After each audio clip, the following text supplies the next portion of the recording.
Hello ನಮಸ್ಕಾರ ಎಲ್ಲರಿಗೂ. ಇವತ್ತು ಹಾಗಲಕಾಯಿ ಪಲ್ಯ ಕಹಿ ಆಗದೆ ಇರೋ ಥರ ಹೇಗೆ ಮಾಡೋದು ಅಂತ ನೋಡೋಣ. ಇದನ್ನು ಕಾಡು ಹಾಗಲಕಾಯಿ ಅಂತ ಹೇಳ್ತಾರೆ.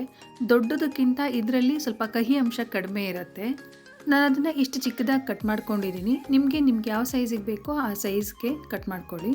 ಇದಕ್ಕೆ ಸ್ವಲ್ಪ ನೀರು ಮತ್ತು ಉಪ್ಪು ಹಾಕಿ 15ರಿಂದ 20 ನಿಮಿಷ ಹಾಗೆ ನೆನೆಯೋಕೆ ಬಿಡೋಣ. ಹೀಗೆ ಮಾಡೋದ್ರಿಂದ ಹಾಗಲಕಾಯಲ್ಲಿರೋ ಕಹಿ ಅಂಶ ಎಲ್ಲ ನೀರಲ್ಲಿ ಸೇರಿ ಕಹಿ ಕಡಿಮೆ ಆಗುತ್ತೆ. ಇವಾಗ ಒಂದು ಕಡಾಯಿನ ಬಿಸಿಗಿಟ್ಟು ಅದಕ್ಕೆ 2 ಟೇಬಲ್ ಸ್ಪೂನಷ್ಟು ಎಣ್ಣೆ ಹಾಕ್ಕೋತಾ ಇದ್ದೀನಿ. ಎಣ್ಣೆ ಬಿಸಿ ಆದಮೇಲೆ 1 ಸ್ಪೂನಷ್ಟು ಸಾಸಿವೆ, 1 ಸ್ಪೂನ್ ಜೀರಿಗೆ, 1 ಈರುಳ್ಳಿ ಹಾಕ್ಕೊಂಡು ಫ್ರೈ ಮಾಡ್ಕೊಳ್ಳೋಣ. ಹಾಗಲಕಾಯಿನ ಉಪ್ಪು ನೀರಲ್ಲಿ ಹಾಕದೆ ಹಾಗೆ ಈರುಳ್ಳಿ ಜೊತೆ ಚೆನ್ನಾಗಿ ಫ್ರೈ ಮಾಡಿಕೊಂಡು ಮಾಡ್ಕೋಬೋದು. ಸ್ವಲ್ಪ ಕಹಿ ಜಾಸ್ತಿ ಇರುತ್ತೆ ಅಷ್ಟೇ. ಅದಕ್ಕೆ ಸ್ವಲ್ಪ ಕರಿಬೇವಿನ ಎಲೆ ಹಾಕ್ಕೊಂಡು ಫ್ರೈ ಮಾಡ್ಕೋತಾ ಇದ್ದೀನಿ. ಈರುಳ್ಳಿ ಸ್ವಲ್ಪ ಬಾಡಿಸ್ಕೋಬೇಕು. ನೋಡಿ, ಈರುಳ್ಳಿ ಕಲರ್ ಚೇಂಜ್ ಆಗಿದೆ.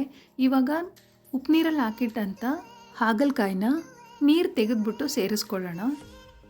ಇದನ್ನು ಒಂದು 5ರಿಂದ 6 ನಿಮಿಷ ಫ್ರೈ ಮಾಡ್ಕೋಬೇಕು. ಓಪನಾಗೆ ಫ್ರೈ ಮಾಡ್ಕೊಳ್ಳಿ, ಕ್ಲೋಸ್ ಮಾಡೋಕ್ಕೆ ಹೋಗಬೇಡಿ. 5-6 ನಿಮಿಷ ಚೆನ್ನಾಗಿ ಫ್ರೈ ಮಾಡ್ಕೊಂಡಿದ್ದೀನಿ.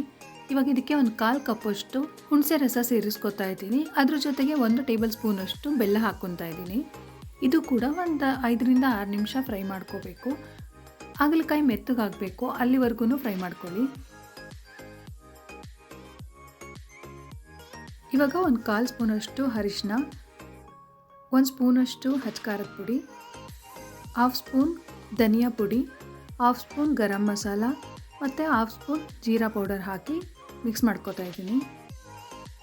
ಹಾಗಲಕಾಯಿ ಪಲ್ಯ ಅಂದರೆ ಯಾರಿಗೂ ಇಷ್ಟ ಆಗಲ್ಲ, ಆದರೆ ಹೆಲ್ತ್ ಬೆನಿಫಿಟ್ಸ್ ತುಂಬ ಇದೆ. ಇದು ವಿಟಮಿನ್ ಎ ಮತ್ತು ಸಿ ರಿಚ್ ಅಂತ ಹೇಳ್ತಾರೆ, ಮತ್ತು ಬ್ಲಡ್ ಶುಗರ್ನ ರೆಗ್ಯುಲೇಟ್ ಮಾಡುತ್ತೆ ಅಂತ ಹೇಳ್ತಾರೆ. ಹಾಗಾಗಿ ಆವಾಗವಾಗ ಮಾಡ್ಕೊಂಡು ತಿಂತಾ ಇದ್ದರೆ ಹೆಲ್ತಿಗೂ ಒಳ್ಳೆಯದು. 1/4 ಕಪ್ಪಷ್ಟು ಕಾಯಿ ತುರಿ ಸೇರಿಸ್ಕೋತಾ ಇದ್ದೀನಿ.